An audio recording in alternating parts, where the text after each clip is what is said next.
Malala Yousafzai is a Pakistani school pupil and education activist from the town of Mingora in the Swat District of Pakistan's northwestern Khyber Pakhtunkhwa province. She is known for her activism for rights to education and for women, especially in the Swat Valley, where the Taliban had at times banned girls from attending school. In early 2009, at the age of 11, Yousafzai wrote a blog under a pseudonym for the BBC detailing her life under Taliban rule, their attempts to take control of the valley, and her views on promoting education for 22 girls. The following summer, a New York Times documentary by journalist Adam B. Ellick was filmed about her life as the Pakistani military intervened in the region, culminating in the Second Battle of Swat.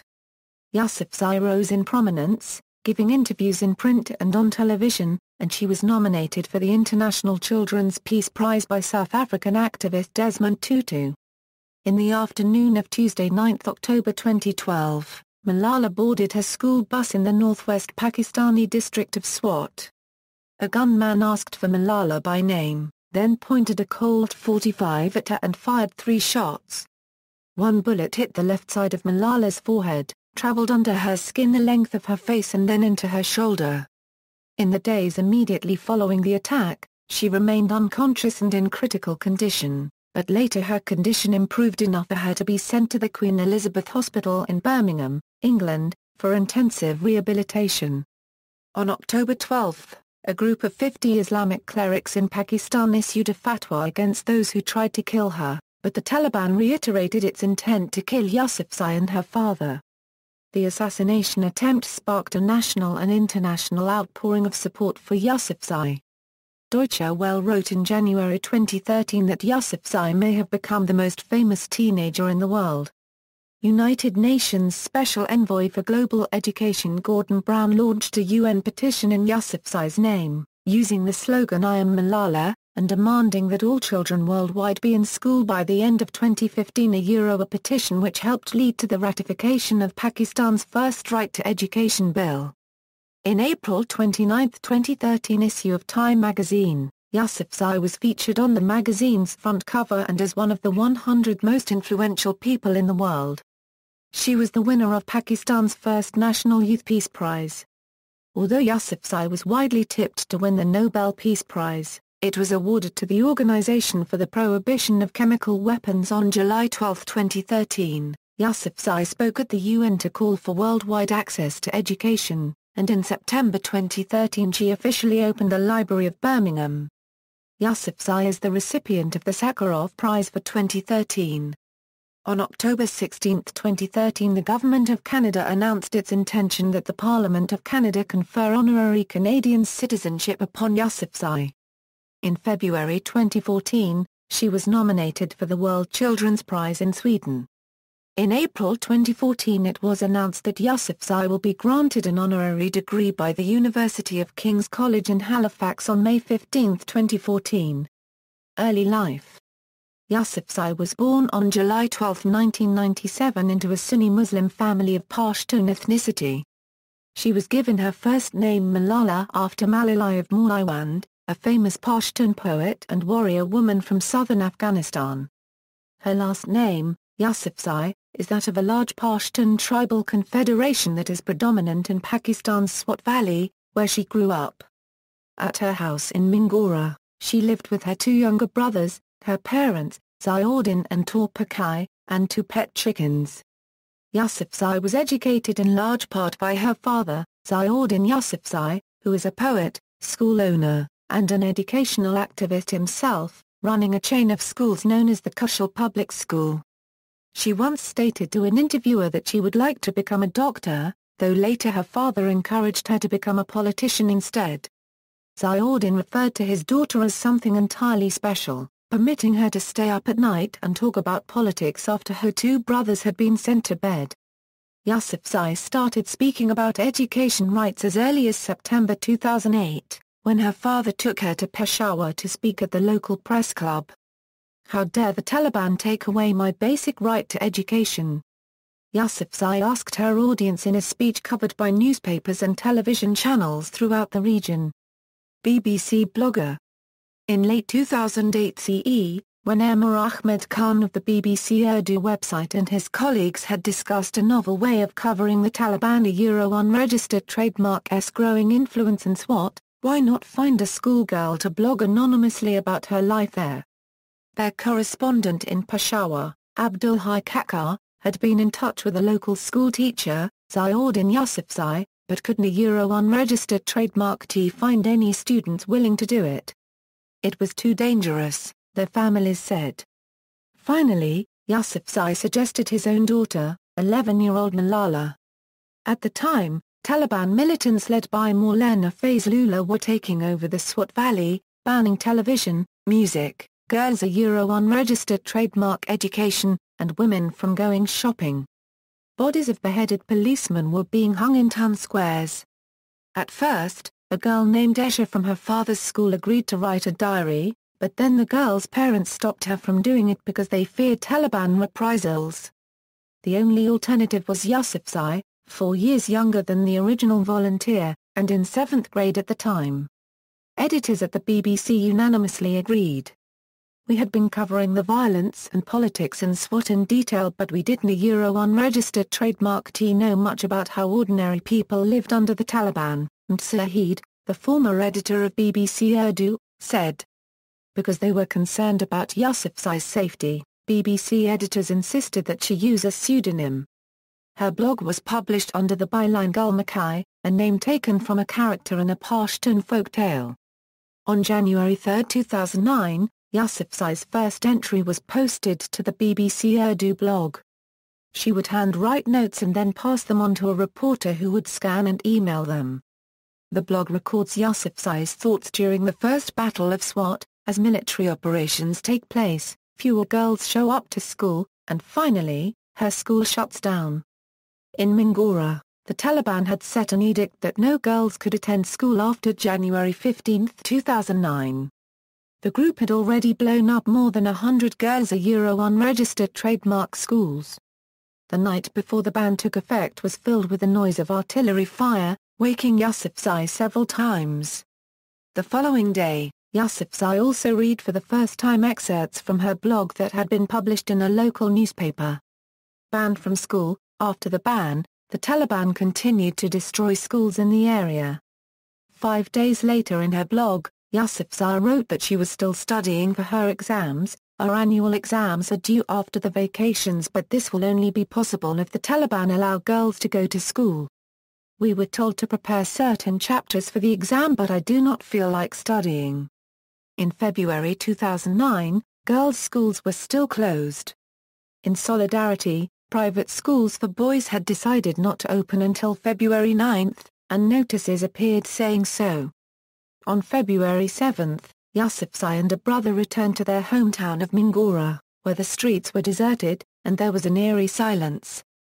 We went to the supermarket to buy a gift for our mother, but it was closed, whereas earlier it used to remain open till late. Many other shops were also closed, she wrote in her blog. Their home had been robbed and their television was stolen. After boys' schools reopened, the Taliban lifted restrictions on girls' primary education, where there was co-education. Girls-only schools were still closed. Yousafzai wrote that only 70 pupils attended, out of 700 pupils who were enrolled. On February 15, gunshots could be heard in the streets of Mingora, but Yousafzai's father reassured her, saying, "Don't be scared, this is firing for peace." Her father had read in the newspaper that the government and the militants were going to sign a peace deal the next day. Later that night, when the Taliban announced the peace deal on their FM radio studio, another round of stronger firing started outside. Yousafzai spoke out against the Taliban on the national current affairs show Capital Talk on February 18. 3 days later, local Taliban leader Maulana Fazlullah announced on his FM radio station that he was lifting the ban on women's education, and girls would be allowed to attend school until exams were held on March 17, but they had to wear burqas. Girls' schools reopen. On February 25, Yousafzai wrote on her blog that she and her classmates played a lot in class and enjoyed ourselves like we used to before. Attendance at Yousafzai's class was up to 19 of 27 pupils by March 1, but the Taliban was still active in the area. Shelling continued, and relief goods meant for displaced people were looted. Only 2 days later, Yousafzai wrote that there was a skirmish between the military and Taliban, and the sounds of mortar shells could be heard. People are again scared that the peace may not last for long. Some people are saying that the peace agreement is not permanent, it is just a break in fighting. On March 9, Yousafzai wrote about a science paper that she performed well on, and added that the Taliban were no longer searching vehicles as they once did. Her blog ended on March 12, 2009. Refugee. After the BBC diary ended, Yousafzai and her father were approached by New York Times reporter Adam B. Ellick about filming a documentary. In May, the Pakistani army moved into the region to regain control during the Second Battle of Swat. Mingora was evacuated and Yousafzai's family was displaced and separated. Her father went to Peshawar to protest and lobby for support, while she was sent into the countryside to live with relatives. "I'm really bored because I have no books to read," Yousafzai is filmed saying in the documentary. That month, after criticizing militants at a press conference, Yousafzai's father received a death threat over the radio by a Taliban commander. Yousafzai was deeply inspired in her activism by her father. That summer, for the first time, she committed to becoming a politician and not a doctor, as she had once aspired to be. By early July, refugee camps were filled to capacity. The Prime Minister made a long-awaited announcement saying that it was safe to return to the Swat Valley. The Pakistani military had pushed the Taliban out of the cities and into the countryside. Yousafzai's family reunited, and on July 24, 2009 they headed home. They made one stop first to meet with a group of other grassroots activists that had been invited to see United States President Barack Obama's special representative to Afghanistan and Pakistan, Richard Holbrooke. Yousafzai pleaded with Holbrooke to intervene in the situation, saying, "Respected Ambassador, if you can help us in our education, so please help us." When her family finally did return home, they found it had not been damaged, and her school had sustained only light damage. Early political career and activism. Following the documentary, Yousafzai was interviewed on the national Pashto language station AVT Khyber, the Urdu language Daily ʻzəj, and Canada's Toronto Star. She made a second appearance on Capital Talk on August 19, 2009. Her BBC blogging identity was being revealed in articles by December 2009. She also began appearing on television to publicly advocate for female education.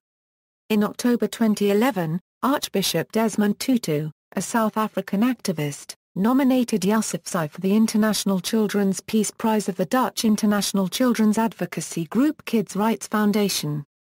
She was the first Pakistani girl to be nominated for the award. The announcement said, "Malala dared to stand up for herself and other girls and used national and international media to let the world know girls should also have the right to go to school." The award was won by Michaela Mycroft of South Africa. Her public profile rose even further when she was awarded Pakistan's first National Youth Peace Prize 2 months later in December. On December 19, 2011, Prime Minister Yousaf Reza Gilani awarded her the National Peace Award for Youth. At the proceedings in her honor, Yousafzai stated that she was not a member of any political party, but hoped to found a national party of her own to promote education. The Prime Minister directed the authorities to set up an IT campus in the Swat Degree College for Women at Yousafzai's request, and a secondary school was renamed in her honor. By 2012, Yousafzai was planning to organize the Malala Education Foundation, which would help poor girls go to school. In July of that year she participated in the National Marxist Summer School, and delivered a message to the 32nd Congress of the Pakistani IMT which thanked them for giving me a chance to speak last year at their summer Marxist school in Swat and also for introducing me to Marxism and socialism. Assassination attempt. As Yousafzai became more recognized, the dangers facing her became more acute. Death threats against her were published in newspapers and slipped under her door. On Facebook, where she was an active user, she began to receive threats and fake profiles were created under her name. When none of this worked, a Taliban spokesman says they were forced to act. In a meeting held in the summer of 2012, Taliban leaders unanimously agreed to kill her. On October 9, 2012, a Taliban gunman shot Yousafzai as she rode home on a bus after taking an exam in Pakistani unregistered trademark Swat Valley. The masked gunman shouted, "Which one of you is Malala? Speak up, otherwise I will shoot you all," and, on her being identified, shot at her. She was hit with one bullet, which went through her head, neck, and ended in her shoulder. Two other girls were also wounded in the shooting, Kainat Riaz and Shazia Ramzan, both of whom were stable enough to speak to reporters and provide details of the attack. Medical treatment: after the shooting, Yousafzai was airlifted to a military hospital in Peshawar, where doctors were forced to begin operating after swelling developed in the left portion of her brain, which had been damaged by the bullet when it passed through her head. After a 3-hour operation, doctors successfully removed the bullet, which had lodged in her shoulder near her spinal cord. The day following the attack, doctors performed a decompressive craniectomy, in which part of the skull is removed to allow room for the brain to swell. On October 11, 2012, a panel of Pakistani and British doctors decided to move Yousafzai to the Armed Forces Institute of Cardiology in Rawalpindi. Mumtaz Khan, a doctor, said that she had a 70% chance of survival. Interior Minister Rehman Malik said that Yousafzai would be shifted to Germany, where she could receive the best medical treatment, as soon as she was stable enough to travel. A team of doctors would travel with her, and the government would bear the expenditures of her treatment. Doctors reduced Yousafzai's sedation on October 13, and she moved all 4 limbs. Offers to treat Yousafzai came from around the world.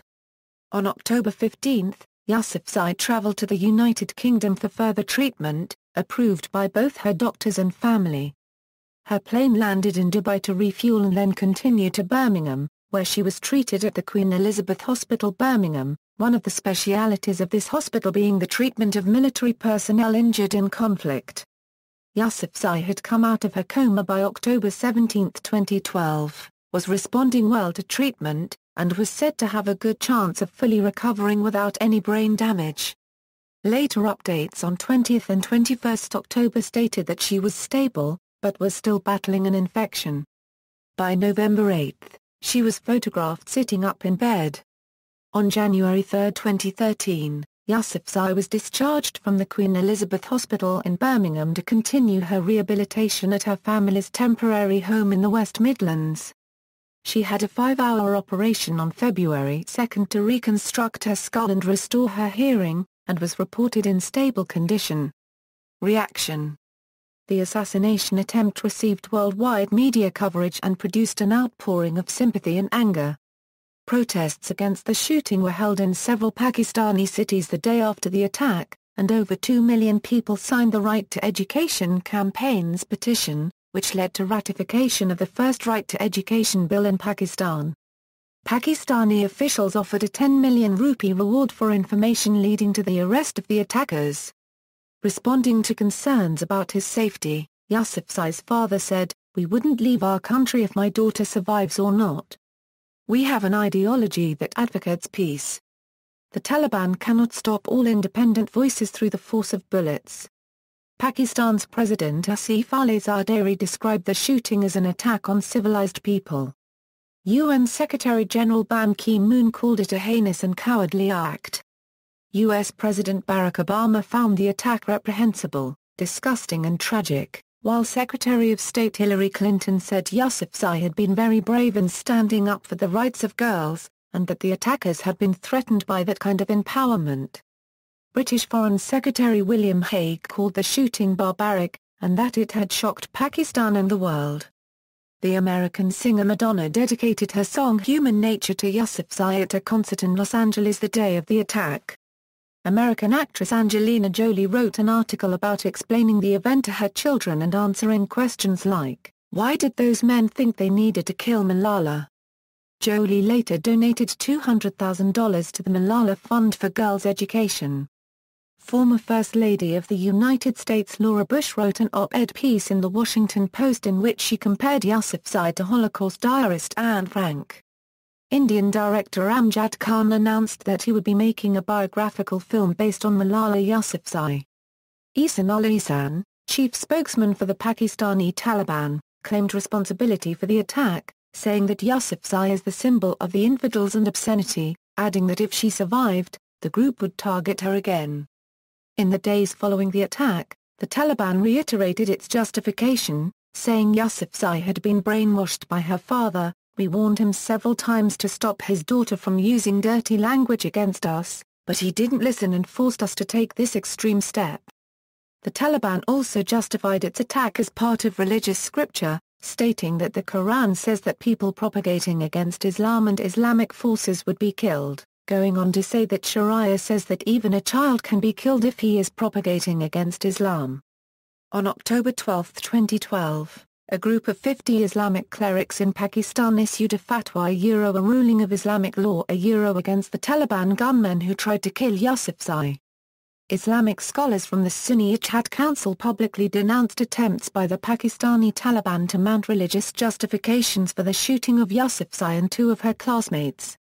Although the attack was roundly condemned in Pakistan, some fringe Pakistani political parties and extremist outfits have aired conspiracy theories, such as the shooting being staged by the American Central Intelligence Agency in order to provide an excuse for continuing drone attacks. The Tehreek-i-Taliban Pakistan and some other pro-Taliban elements branded Yousafzai as an American spy. United Nations petition. On October 15, 2012, UN Special Envoy for Global Education Gordon Brown, a former British Prime Minister, visited Yousafzai while she was in the hospital, and launched a petition in her name and in support of what Malala fought for.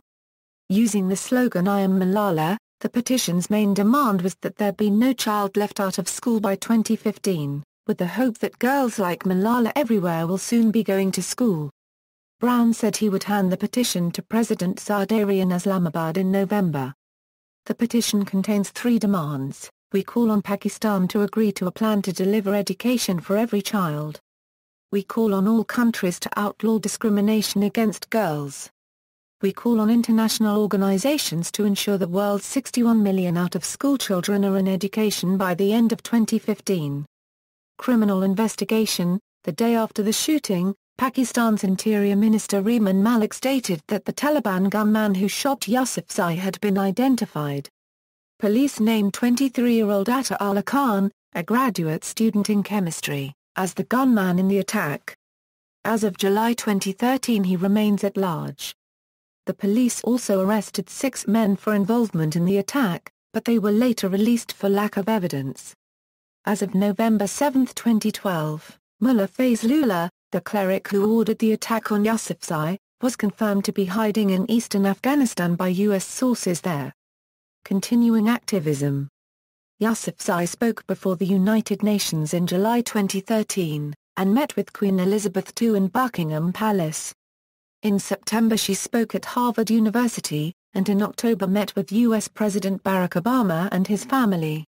During that meeting, she confronted him on his use of drone strikes in Pakistan. Representation. Canadian Prime Minister Stephen Harper was the first to sign a petition requesting that Yousafzai receive the Nobel Peace Prize. Former British Prime Minister Gordon Brown arranged for Yousafzai's appearance before the United Nations in July 2013. Brown also requested that McKinsey consultant Shiza Shahid, a friend of the Yousafzai family, chair Malala's charity fund, which had gained the support of Angelina Jolie. Google's Vice President Megan Smith also sits on the fund's board. In November 2012 the consulting firm Edelman began work for Yousafzai on a pro bono basis, which according to the firm involves providing a press office function for Malala. The office employs 5 people, and is headed by speechwriter Jamie Lundy.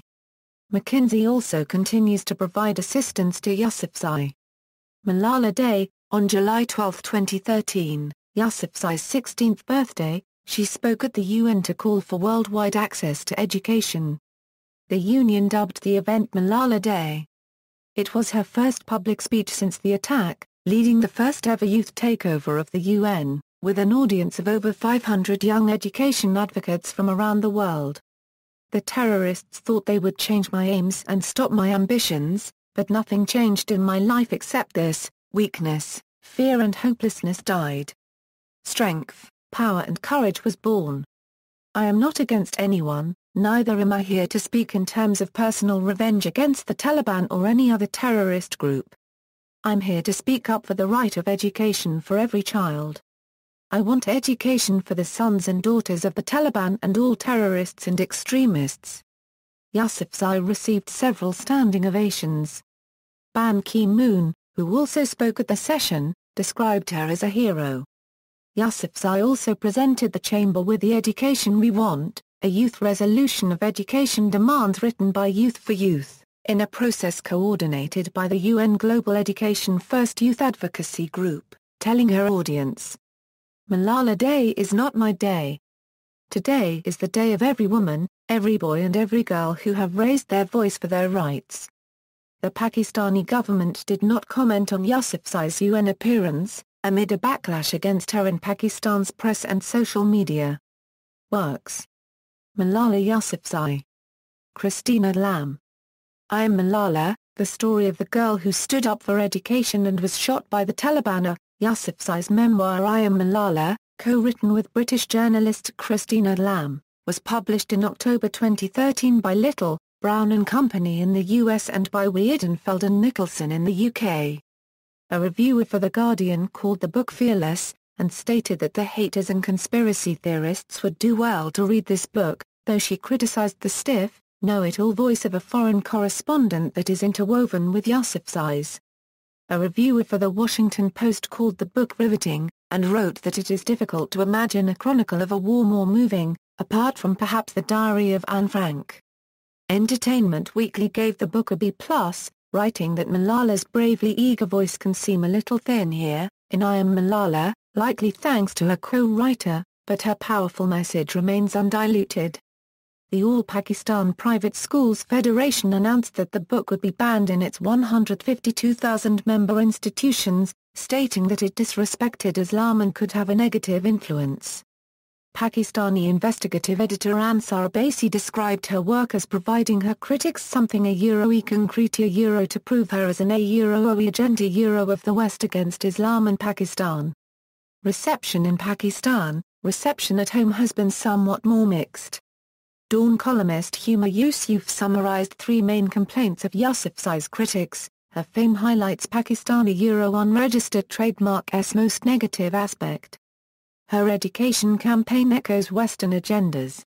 And the West's admiration of her is hypocritical because it overlooks the plight of other innocent victims, like the casualties of U.S. drone strikes. Another Dawn journalist, Cyril Omida, addressed the public's lack of rage against the TTP, blaming the failing state government.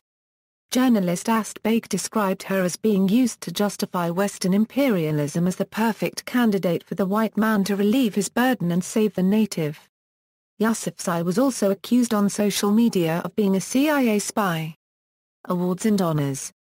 Yousafzai has been awarded the following national and international honors: International Children's Peace Prize nominee, 2011, National Youth Peace Prize, 2011, Sitara-e-Shujaat, Pakistan's third highest civilian bravery award, October 2012, Honorary Master of Arts awarded by University of Edinburgh.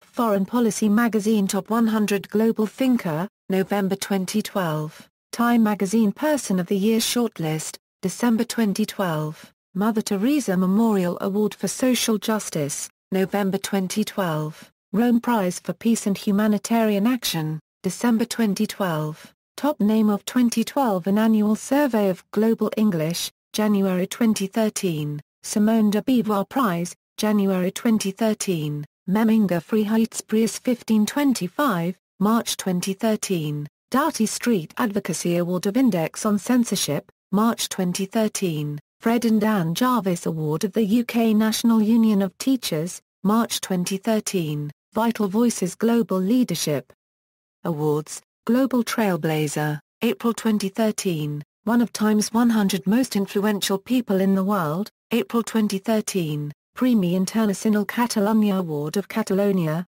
May 2013, Annual Award for Development of the OPEC Fund for International Development, June 2013, International Campaigner of the Year, 2013 Observer Ethical Awards, June 2013, 2012 Tipperary International Peace Award, Ireland Tipperary Peace Convention, August 2013, International Childrena Euro Unregistered Trademark S Peace Prize, Kids' Rights, 2013, Portrait of Yousafzai by Jonathan Yeo displayed at National Portrait Gallery, London, Ambassador of Conscience Award from Amnesty International.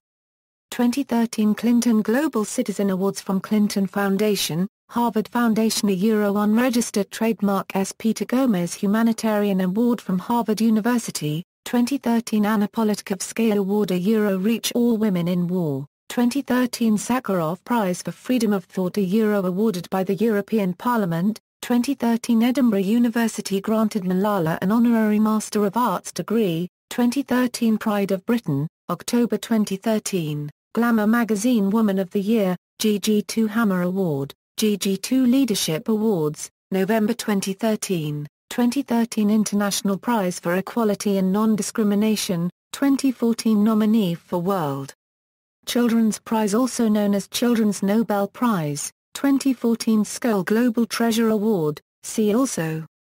Children's Rights, Women's Education in Pakistan, Women's Rights in Pakistan, Similar Cases, Farida Afridi, assassinated Pakistan women's rights activist, Bibi Escher, Afghan teenager married and mutilated by in-laws, Zahar Gul, Afghan teenager married and abused by in-laws, Haina Khan, Pakistani teenage education campaigner, Eatzaz Hussain, Pakistani teenager who prevented a suicide bombing at his school by sacrificing his own life. Notes.